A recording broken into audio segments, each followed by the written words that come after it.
Magandang hapon po sa inyo lahat. And I'm so happy, glad, and blessed to be here in our worship service. And nothing makes me happy and joyful every time I would think of Sunday worship. Kaya po, nawa ay lalo tayo maging matapat sa ating pag-aaral ng salita ng Diyos. Before I continue the lesson that I have shared with you last Sunday with the title, Dig Deeper into God's Word, I had a very unforgettable experience yesterday. Why? Kasi po, it slipped my mind that I am supposed to give, or I would say dedicate, a business garage here in Sharjah. And last Friday, alam niyo naman, nasa kanya-kanya tayong mga Bible study. Galing po kami sa Mirdi, binuksan natin yung, dinedicate din natin yung tahanan ni na Sister Cherry and Brother Harris. So, salamat sa Diyos dahil patuloy na nadadagdagan ang mga Bible study points. So, nakauwi na ako siguro, baka almost 12. So, hindi ko napansin that there was a message was sent to me. Pag-pray niyo itong family nito, no? Si Christian and Jane Esplana. Sister Ruth, di ba? Yan natin yun. Esplana. Baka kapag-anak din. With love at saka ni Sister Tricia. I don't know, but I was supposed to give and to dedicate as well yung kanilang bagong garage, and I never thought that that will be the next day, which is Saturday. So I was able to wake up at around 7 o'clock. May mga tinawagan ako, dahil ko tinawagan. So nawili ako sa makikipag-usap. Tapos nakita ko yung message doon sa WhatsApp na I need to be there at 11. It's about 10:30 in the morning. So I begin to panic. Although gawa na yung message, sabi ko baka hindi ako umabot. Tawag. Hindi ako sinasagot. Sabi ko baka nag-start na. Buti na lang, hindi pa. At sa awa ng Diyos, I was there 11:10. I was late. Pero late din pala sila. They started around 11:30 in the morning. At akala ko yung pagpasok ko doon sa warehouse, naka-AC. Hindi pala. As in, parang nasa microwave, loob ng microwave oven. Eh syempre, nakasuot ako ng polo, medyo smart casual. Sabi ko, Lord, ano ba ito? Parang gusto ko mag-complain. Pero I begin to realize that it's an opportunity to to share the gospel and makilala nila tayo. Bakit ang tinawag niya ay pastor, hindi pare, no? And when we started, I think it's almost 12. Magto-12 na. So talagang ang AC lang nila doon sa taas, pero yung baba, yung sa cutting of ribbon and everything. Tapos nagkaroon pa sila ng mga prizes. Gusto ko nang umakyat. Talagang tumatagak na yung panis ko. Doon pala gagawin yung parang dedication. Pero, ang maganda nito, before the cutting of the ribbon, I was asked to pray. So, doon sa prayer na yon, somehow, inopen ko na yung idea na itong negosyo nito ay ang may-ari ang Diyos talaga. We are just stewards. Nandun yung mga iba-ibang lahi. Kasi yung mga suppliers, alam niyo na, pag-garage, di ba? Pero parang mas marami yata ibang lahi. At yung may-ari nung garage is a local, bata pa.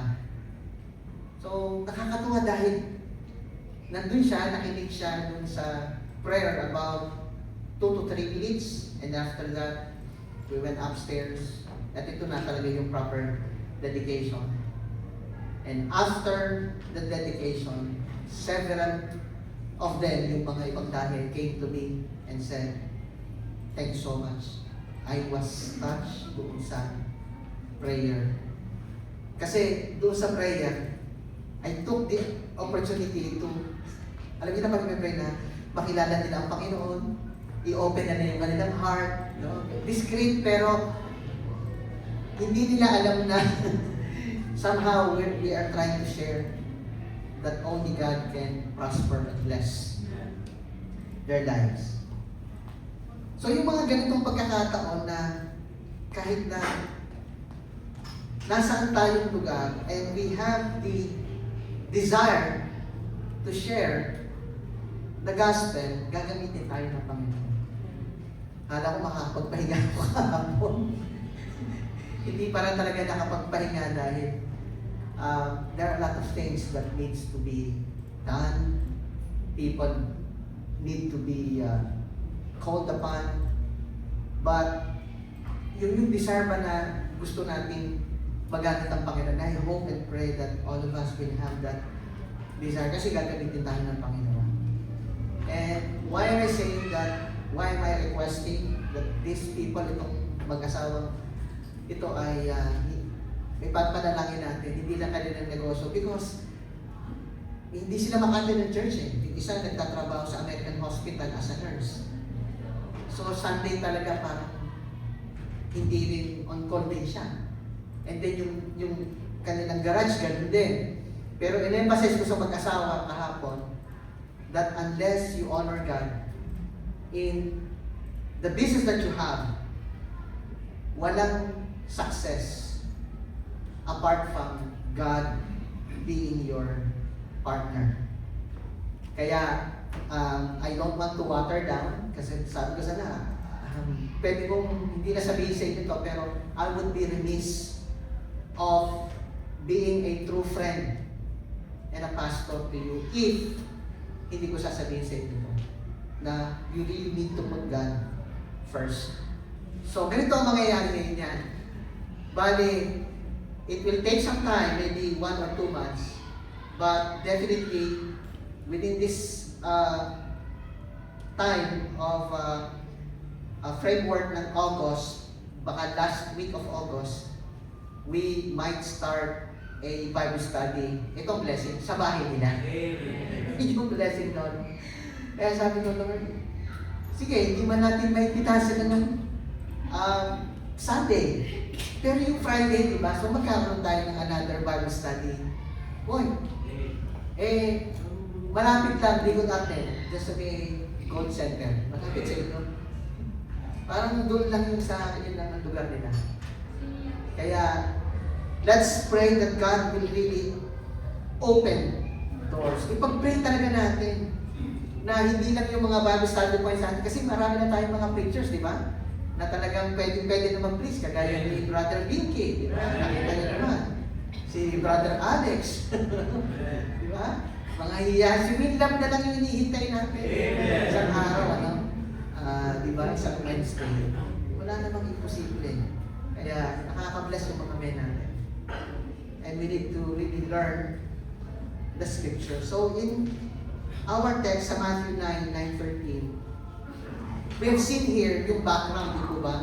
That the Lord Jesus Christ called Matthew, and Matthew followed immediately. And hindi to aksidente. We believe that in God's foreknowledge at this particular time and situation, Matthew will hear the voice of God through Jesus Christ. And when the Lord told him, Matthew, come and follow me, and he did. He followed the Lord.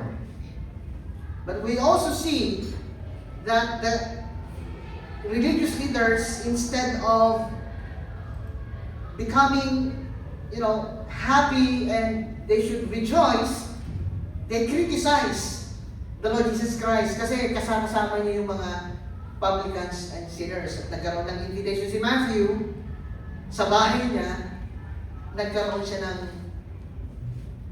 ano bang tawag sa ganung party? Buffet. Buffet sigurado yun.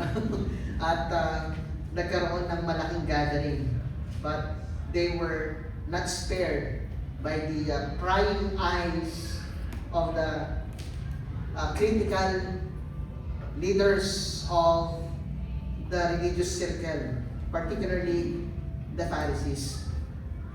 And nabanggit ko sa inyo, first and foremost, last week, that there are 4 steps that we need to do if we would like to not only know the Scripture, but to allow the Scripture to transform our lives. Kasi kapag hindi talaga natin ginawa itong basic, hindi natin ginawa itong simple admonition, or I would say exhortation from God, then we're just trying to read a text and then we pray for a few seconds and then that's it. There's no growth in that kind of habit. And we learn, first and foremost, that sa ating first point that we need to read the passage. We need to read it carefully, which means read slowly, read thoughtfully, and read prayerfully. But not only that, we also need to read the context, which is sino yung nagsasalita, sino yung mga nakikinig, what happened before and after the passage, what happens afterward, why is this event recorded, and we also need to read prayerfully. Kasi pwede natin basahin pero hindi natin naiintindihan. Kaya napakahalaga yung gabay ng Banal na Espiritu upang maunawaan natin kasi siya nagbibigay ng illumination. And reading without prayer often leads only to information, and reading with prayer leads to transformation. That is the goal of reading the Word of God. That is the goal of meditation. That is the objective about spending time sa Word of God for us to be transformed. So hindi lamang dapat nating basahin ang passage, but we also need to record the facts. And nabasa natin yung verse 9, sinimulan nating pag-aralan anong nangyari dito, ano yung mga observations na maaari nating makita to. And we learned that the Lord took the initiative. Matthew responded immediately. There's no argument, no delay, no excuses. And in verse 10, the Lord ate with the tax collectors and sinners. And Matthew invited his old friends. And the Lord accepted the invitation.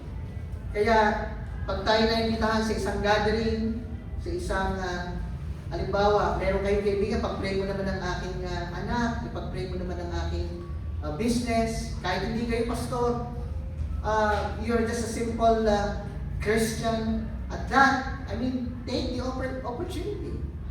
Because through that, ma-open ang kanilang minds and hearts to the Lord.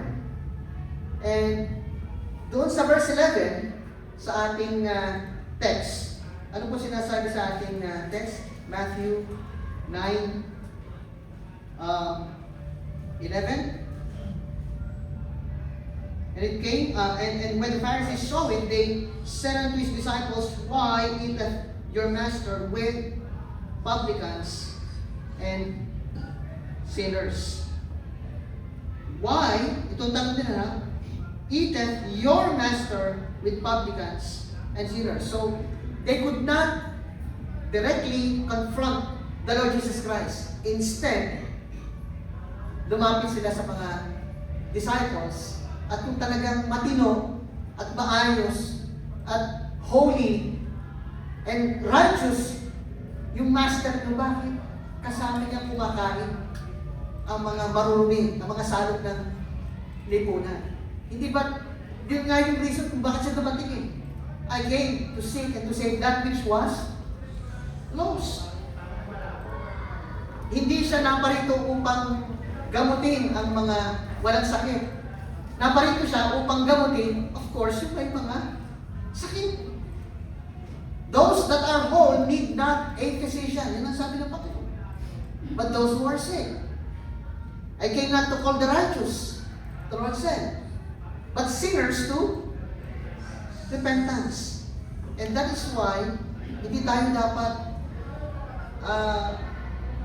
yung mahiyain, yung ibig sabihin yung parang we will feel uncomfortable to be with people who are considered to be morally wrong in their practices.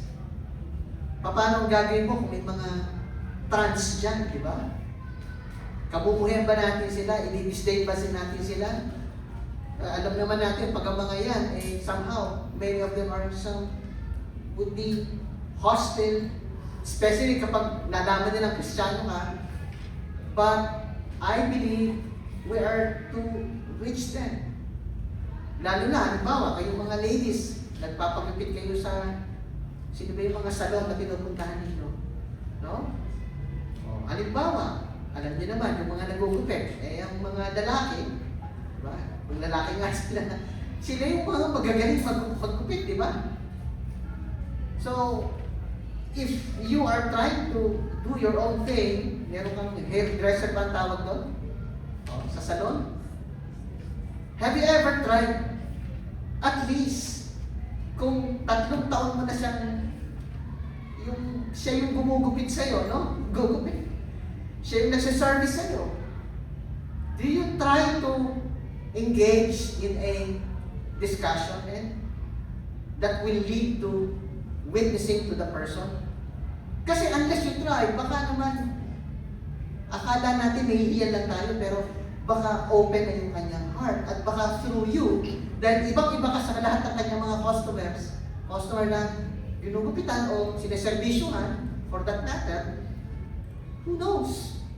Napakalaki pala ng kanyang troubles or trials sa buhay niya at maaari kang gamitin ng Panginoon. Para ang taong yun ay kumilala sa Diyos. I hope that we will have that compassion. So sa verse 11, what can we observe? That first and foremost, the religious people would often criticize Christ. Kasi inggit na inggit sila eh. Dahil hindi nila magawa yung ginagawa at yung turo ng ating Panginoon kakaiba sa itinuturo nila. Nasabi ko sa inyo, marigit sa pulpitong ito na perhaps when the Lord Jesus Christ started teaching, halos wala na sigurong pumupunta sa mga synagogues. Ang pumupunta na lang siguro, sila na nagkikita. Nasaan yung mga tao? Alam niyo naman, libo-libo yung sumusunod kay Christ. Lalo na nung pinakain niya yung 5,000, yung 4,000. Nagkaroon ng miracle sa wedding ng Cana. At nag-start na siyang magpagaling na may mga sakit. So, who do you think will attend those synagogues during the time of the Lord Jesus Christ? And that's why they're so angry and they're so bitter about what this so-called the son of our carpenter is doing. And nag-usap-usap sila, hindi pwedeng magpatuloy ito, otherwise we will lose our business. Ano yung mga negosyo nila? Dahil sila mismo din ay corrupt. Yung mga nag-aanay ng mga sacrifices at ang utos ng batas ay dapat walang blemish, dapat maayos yung sacrifice. So, para tanggapin, dahil ang layo nung panggagalingan ng i-offer na sacrifice sa temple kaysa bumalik pa sila at i-reject nung ng mga religious leaders, sige na, tanggapin nyo na ito. Magkano ba gusto nyo? Meron ako dito, maleta.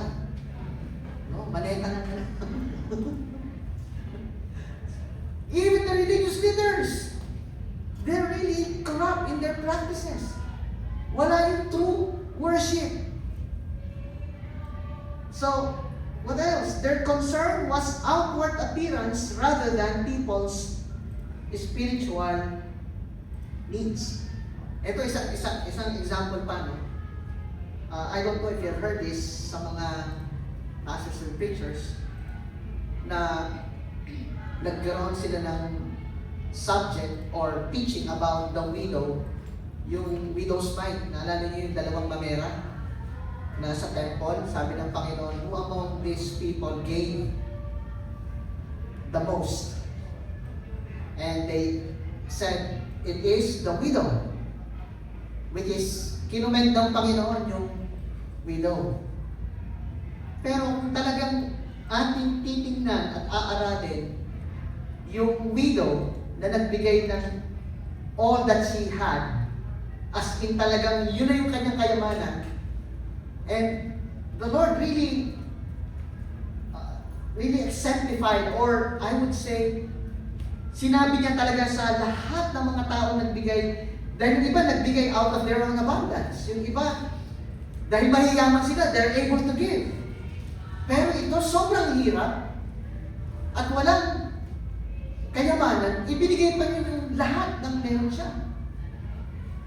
But the reality is, yung mga Pharisees, yung mga Sadducees, yung mga religious leaders na ito, they are trying to put a great burden because they are already teaching that if you give alms, if you fast, if you pray, you know, yung stated prayers nila from morning to evening, then they will merit heaven. They will merit God's mercy, which is hindi yun ang itinuro ng Old Testament. Kaya pilit itong itinama ng Panginoon. So yung widow na napakahirap na nagbigay ng kanyang lahat na dalawang mamera ay niloko ng mga religious leaders na ito, thinking that she is going to receive heaven's mercy and eternal life. And so, it is happening even sa ating panahon ngayon. Religious leaders are trying to, put so many burdens which are unnecessary and unbiblical. And what is the insight in verse 11? First, not everyone will understand your desire to serve Christ. The moment you give your life and you commit yourself to the Lord and serving Him, yung pamilya mo nga, di ka maintindihan. And the very people who are close to you, even your friends, isa-isa silang aalis at ayaw nga nilang makasama. Kasi kapag nakita ka nila, parang silang nakukusyasa na parang silang nilalagyan ng baga ng yung coals, dito sa kanilang ulo. And you become their conscience. But even if it happens, mga kapatid, so be it. Pero mag-iingat lang tayo na we will not sound and look like we are so righteous na nandidiri tayo sa kanila. Hindi po. All the more na ipakita natin sa kanila na kahit iba yung buhay mo, na transform ka na, at ganun pa rin ang buhay nila, pagtyagaan mo, kasi hindi mo alam, after several years, they will become a believer. They will become Christians as well. Kaya huwag tayong mag-give up sa mga tao ganyan. Lalong-lalo na sa mga mahal natin sa buhay. Some people criticize because they value tradition over compassion. And how true. But remain faithful to Christ rather than seeking everyone's approval. Ibig sabihin, kung ang hinahanap mo lang ay paano walang gulo, walang trouble, walang debate, walang discussion, just stay there and keep quiet. Don't open your mouth about, about your faith. And you will be peaceful. Pero hindi po yun ang design ng Diyos sa atin. Ano po sabi sa Matthew 5:16? Sige nga po. We cannot keep our mouth shut. Why? Let your light so shine before men. Ano ibig sabihin nun? Yung ating testimony, yung dala-dala nating pananampalataya. Hindi, we cannot keep silent. If we will be silent, hindi pwedeng forever silent. There will come a time that you need to open your mouth and tell them the gospel. Because we are commanded to be what? Wag mo natin tanggalin yung Acts 1:8, di ba? Tayo po'y witnesses, not only in Jerusalem, in Judea, and also unto the uttermost part of the earth. Matthew 28. Ano sinasabi sa atin? Go ye into all the world. Hindi pa nga tayo makapunta sa world, sa uttermost. Dito pa lang sa ating Jerusalem. It starts here. And if we want our church to grow, our ministry to grow, then we need to be reminded of our personal responsibility to be witnesses and to be a light of this darkened world. Alright? Let your light so shine before men that they may see that's the objective, to see your good works, so that they will say, bakit ang bait mo? Pinautang mo ako ng 10,000, hindi mo ako siningil. Pero mapataas na naman, hindi ba makautang? Ang bira, hindi ka na siningil, no? Sana all. Bayaran natin, ha? Pagkakautang. So remain faithful to Christ rather than seeking everyone's approval. Now let's go to verse 12 and 13. What can we see in verse 12 and 13? But when Jesus heard that, he said unto them, they that be whole need not a physician, but they that are sick. But go ye and learn what that meaneth or means. I will have mercy and not sacrifice. God desires mercy. Kasi ang mga Hudyo, they are well known to sacrifice day in and day out, week after week, Sabbath after Sabbath, lalo na sa tinatawag na Day of Atonement, yearly. Yan yung pinaka-importanting feast nila, yung Day of Atonement. Dahil sineselebrate nila yung deliverance ng Hebrew people from the Egyptian bondage. Now, sa verse 12 and 13, what can we find here?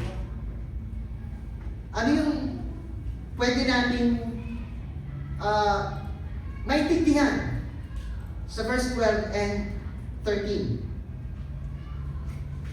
Meron kayang pagpapaliwanag ang Panginoon sa kanyang pagdating? Bakit siya naparito? I think the verse is obvious. Saan natin makikita yun?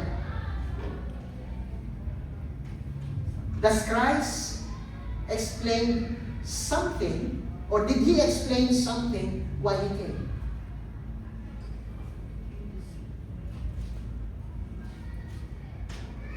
Brother Yen,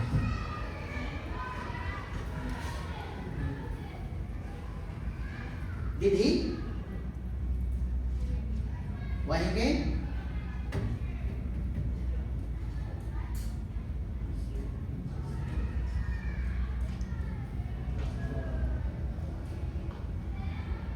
Anyone? Brother Robert?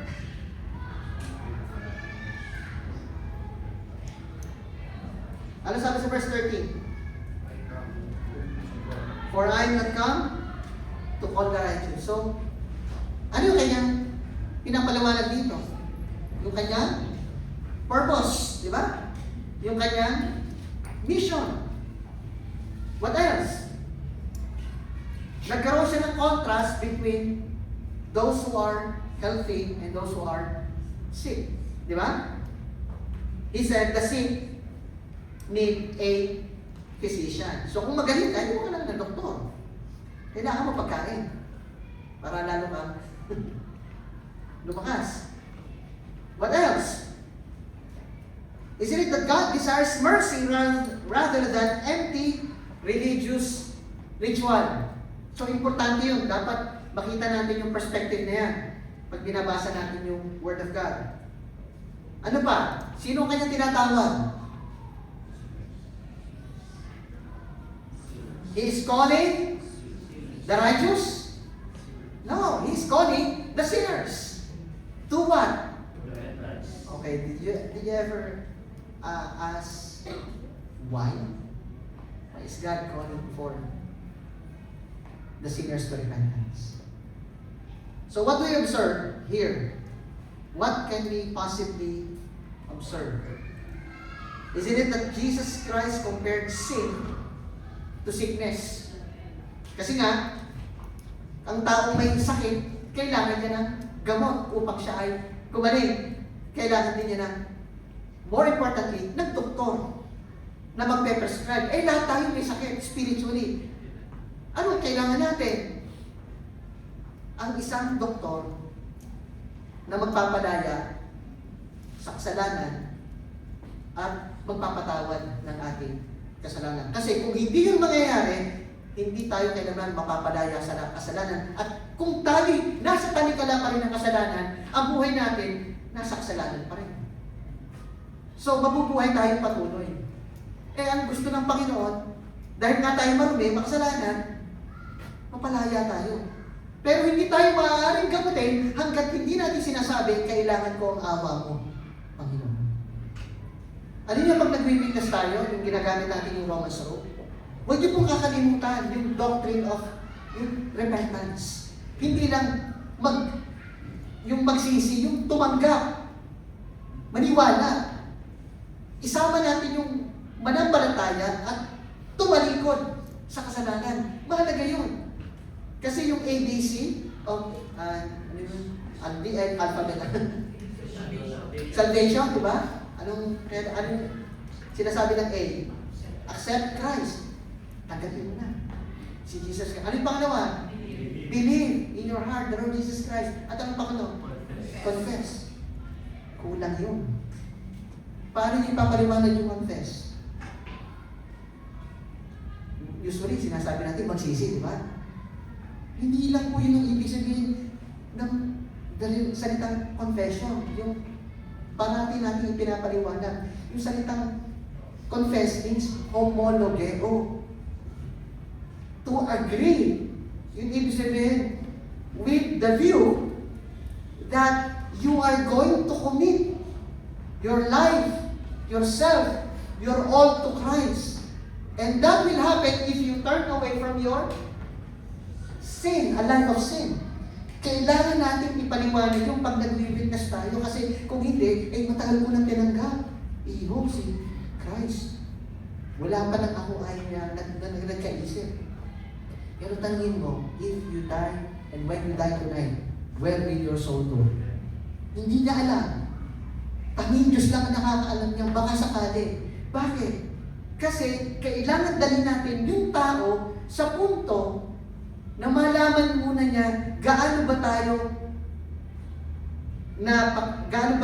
makasalanan, gaano katindi yung ating kasalanan. Unless ma-realize ng tao na marumi siya at wala siyang magagawa upang bayaran ang kanyang kasalanan and he's going into hell, then why in the world he will accept Christ? Truly. So minsan yun ang nagiging kulang pag nag-witness tayo. Kailangan natin ipaliwanag yung pagtalikod, hindi lamang pagtanggap. What else?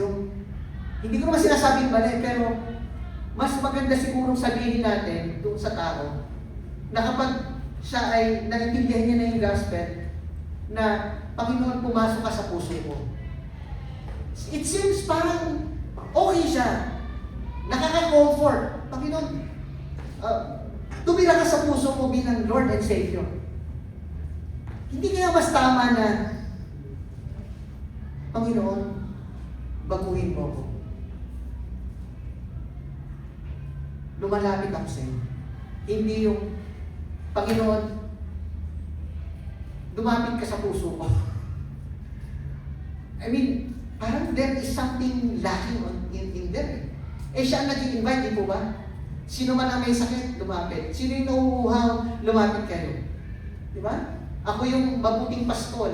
Sino mang lalapit sa akin, hindi na maliligaw. Ako ang tubig ng buhay. Di ba? Sino mang iinom ng tubig na aking inibigay, hindi na mauuhaw. So who is inviting? It is Christ who is inviting us to come to Him. Hindi siya yung, Lord, ini-invite kita sa heart ko na pumasok bilang Savior and Lord. Theologically, parang there is something wrong there. Pero hindi ko sinasabi na outrightly wrong yon. Kasi ang conviction naman, kapag naisip niya at nalaman niya na talaga wala siyang magagawa sa sarili niya at kailangan niya ang awat kabag ng Diyos, maliligtas yung tao. Pero pag naipaliwanag na natin ito sa mas maayos na pagpapaliwanag, na hindi tayo nag-invite sa Diyos para lumapit sa atin. Tayo ang iniimbitahan ng Diyos na lumapit sa Kanya. Sa mga oras na ito, Panginoon, Jesus, lumalapit ako, mahabag ka sa akin, maawas ka sa akin, patawarin mo ako, iligtas mo ako, Panginoon, sa aking kasalanan. And that is proper. Witnessing. What else? God's desires mercy rather than empty religious ritual. Nabanggit ko na yun kanina, no? And Jesus came to call the sinners. So, He identified Himself as the great physician. His mission is salvation. Not only to teach, not only to heal yung may mga sakit. By the way, maganda po yung lifestyle evangelism. Papakita natin na ibang-iba tayo doon sa mga taong nakakasalamuhan na dapat magkaroon talaga ng difference. Pero, alam po ninyo, it's not the only reason why we are trying to show them. Our goal is to lead them to the saving knowledge of Jesus Christ through our life. And what's the insight? Until people realize that they are lost sinners, they will never seek the Savior. I'd like to emphasize that. Hanggat ang tao ay hindi niya nauunawaan kung gaano siya karumi at napakamakasalanan, kailanman hindi sila lalapit sa Diyos. So, kailangan na ipaliwanag natin ito sa kanila. What else? Our responsibility is not merely to improve people's behavior, but to point them to Christ, not to us. I hope that is clear. And the third point that we're going to learn today is not only read, di po ba, the passage, not only record the facts. Kasi kung nagdi-devotion ka, meron kang book or any, nag-note ka, no? Sa pag-meditate mo, napakaganda po kasi pag sinusulat mo yan, maaalala din. And then, pag binabalikan mo pa. But hindi lang yun sapat. And third, we need to reflect on the implications. Once na-observe mo na yung passage, nabasa mo na, ni-record mo na, hindi ka titigil doon. Because when we speak of reflecting on the implications,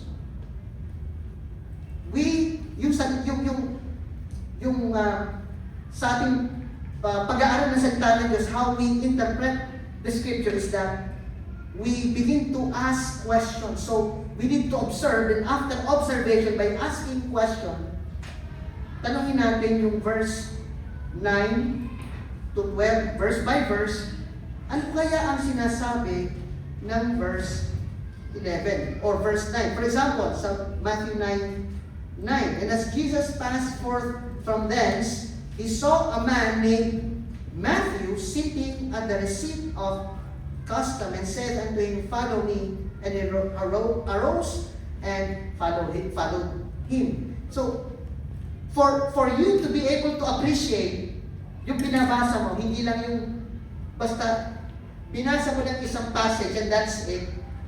But we need to ask this question. Ano ba ang ibig sabihin nung verse 9? But because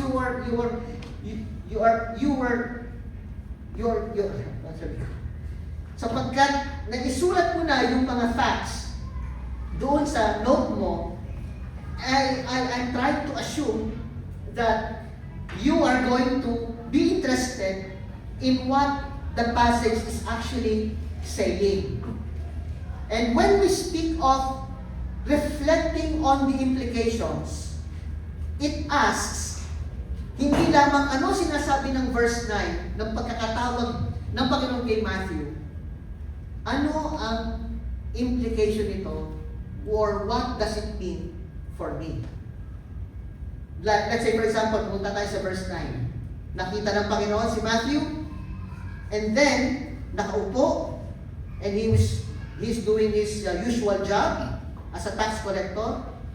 But again, take note, sabi ng Panginoon sa kanya, follow me.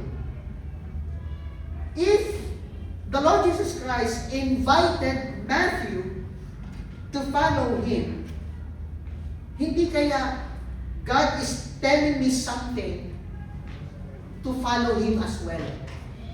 Hindi tayo titigil doon. In what aspect of my life, as a Christian, kung tayo Kristiyano na, that Christ wants me to obey him. In what aspect of my social life, or work life, or relationship, God wants me to follow.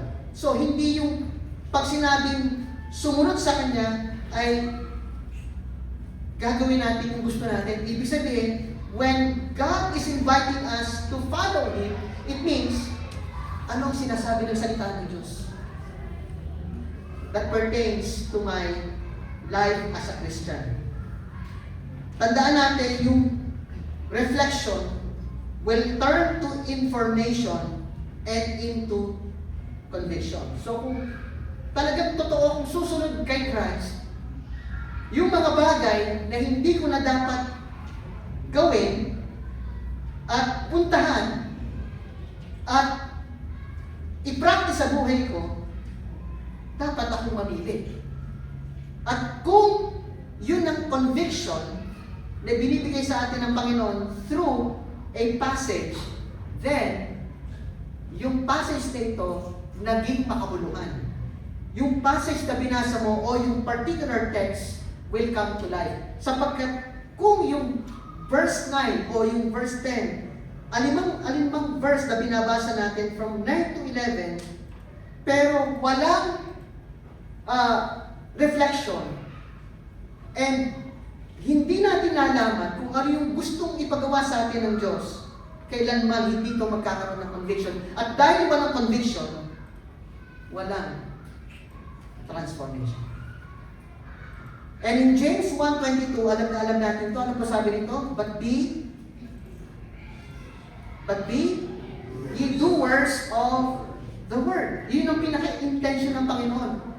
For us, not only to read, but to do what we have read, and not hearers only, deceiving our own selves. And without reflection, Bible study becomes merely academic. Now, reflection number 1, tingnan uli natin yung ating passage.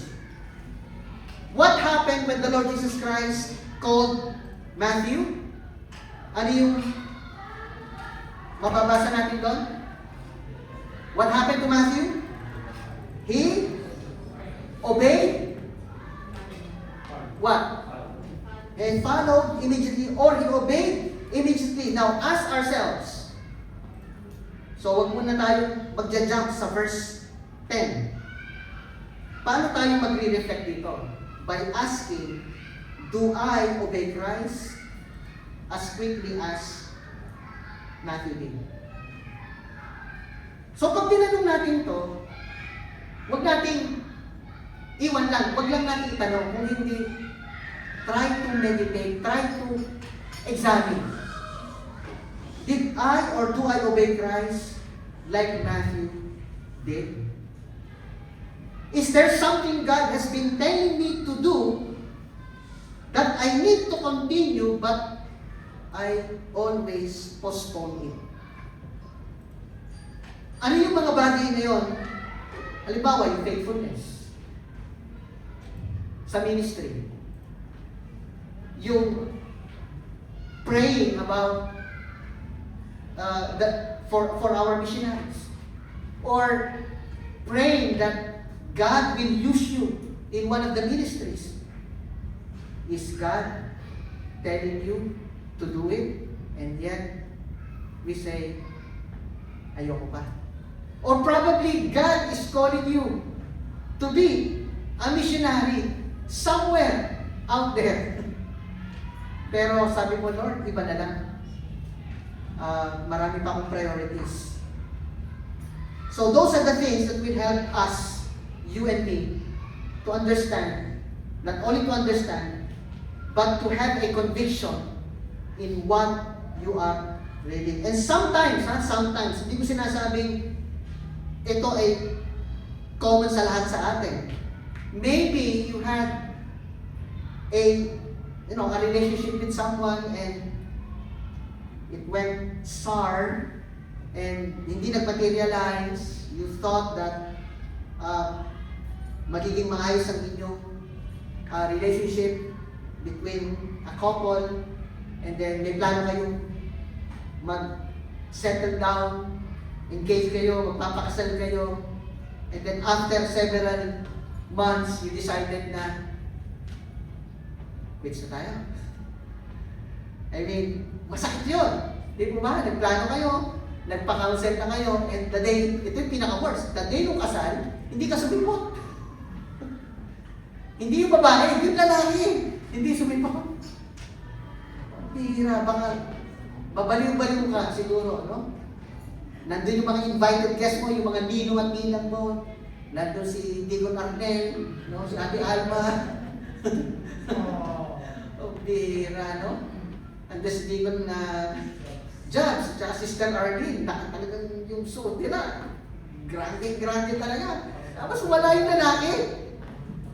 Mapapatay mo talaga yun, ano?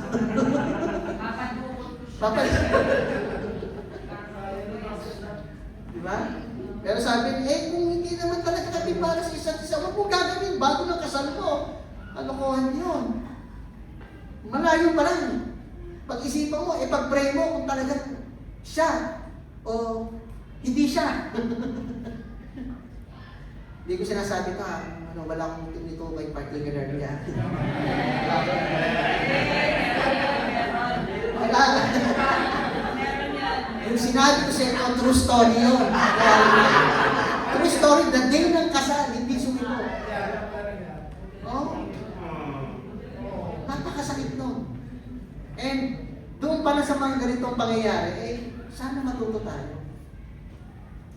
Kasi siyempre, if you break the heart, you're not only breaking his or her heart, you're breaking the heart of God. Yun yung napakasakit na katotohanan doon. So anong gagawin mo? Di ba? To follow Christ. Nasaktan ka, broken ka. Can you forgive immediately? Or you will forgive after 20 years? Ibang usapan yun. Hindi ka nag-o-obey sa Kanya, hindi ka nagpa-follow sa Kanya. Sometimes God is telling you to witness to a friend, pero nahihiya ka. Baka hindi niya ako. Baka iwanan niya na ako. Maybe the Lord is calling you to join a ministry, to reconcile with another believer or surrender a sinful habit. So the question is not whether God has spoken. Nagsalita na ba ang Diyos?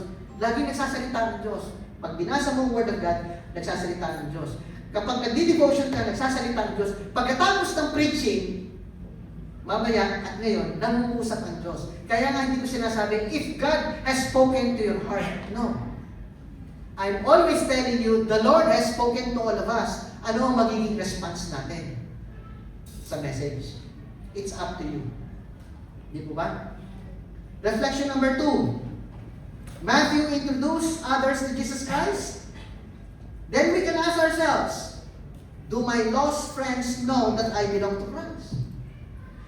What else? Have I intentionally introduced anyone to Jesus Christ? And what is the insight here? Because nowadays, there are many Christians isolated themselves from unbelievers. They don't want to be known that they are Christians. Ayaw nilang malaman na sila ay Baptist. Ayaw nilang malaman na sila ay uma-attend ng church every Sunday. Ayaw nilang malaman na sila ay nag-Bible study every Friday. That is a great disservice to Christ. Hindi natin pinapahalaga ang ating salvation. You see, while we should not participate in sinful lifestyles, and that is true, but we are still called to be witnesses. Because the Lord spent time with sinners without becoming like sinners. Siyempre, kung kahalubilo mo sila, huwag mong gawin yung ginagawa nila. Then take that opportunity to, express or malaman nila kung sino ka as a believer. And reflection number 3. Dito tayo mag-stop. Am I more concerned about appearances than people? You see, the Pharisees focused on reputation, but the Lord focused on redemption. Dapat ganun din ang ating damdamin. Why? Because church attendance is important. While it is important, mas mahalaga yung ating worship na inaalay sa Diyos. Bible reading is important. Yes, but if there is no real study of God's Word, then it's just a Bible reading. Prayer is important. Ito mga binabanggit natin. Pero alam niyo mga kapatid, God desires hearts filled with compassion. Dapat po ito yung makita sa atin. Hindi lamang yung ating religiosity. Because religious activity without love becomes spiritual, becomes empty ritual, I would say. Religious activity without love becomes empty ritual. And I pray na yung ating ginagawa ngayon, yung Sunday after Sunday, be it discipleship class, be it Friday, lalo-lalo na yung Sunday worship service, hindi lang po ritual or ceremony or gathering na nangyayari. Kung hindi, we always pray, Lord, speak to me. Lord, if is there anything in my life that you need to correct? Lord, help me to worship you in spirit and in truth. Wag po na darating ako sa church, mag-worship, and then pag alis ko rito, nothing happened. If there is one truth or principles that I can learn, Lord, remind me so that when I leave this place, I will be renewed and I'm sanctified as a believer. So, beloved, yun lamang muna po at ating itutuloy na sa susunod ang ating pag-aaral. Let's all stand up. Let's all stand up. And may I request Deacon Darnell to please dismiss us temporarily. Let's pray. Amin na rin Diyos, salamat po sa pagkataon ito, salita na nakatulong pag-aaral. Tuloy po ang inyong kalooban sa bawat sa Panginoon, ang kaligtasan ng Panginoon, ang buhay ng isang tao ay mahalaga. And we pray, O God, that this message, Lord, that we have, God, that ay magamit yung Panginoon ang blessing ito ng bawat sa Panginoon, pagpapahayag ng salita. And kayo po ang mapurihan at tunay, Panginoon, na mabigyan ng pagsamba. Yes. Salamat, Panginoon, puli, Panginoon. Natin na dahil mapuli sa pangalan ni Jesus. Amen. Amen. Let's celebrate.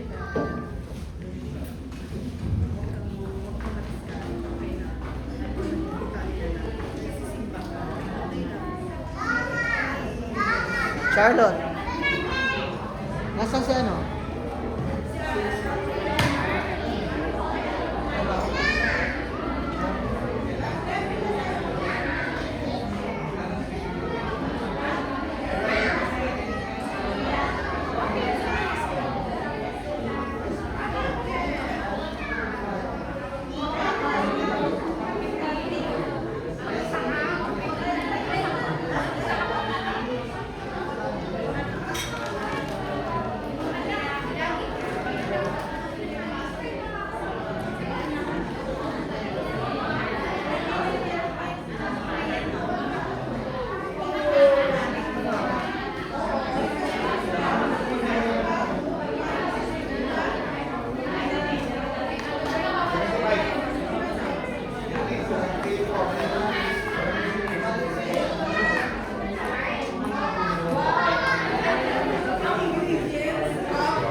Wait, tapos na.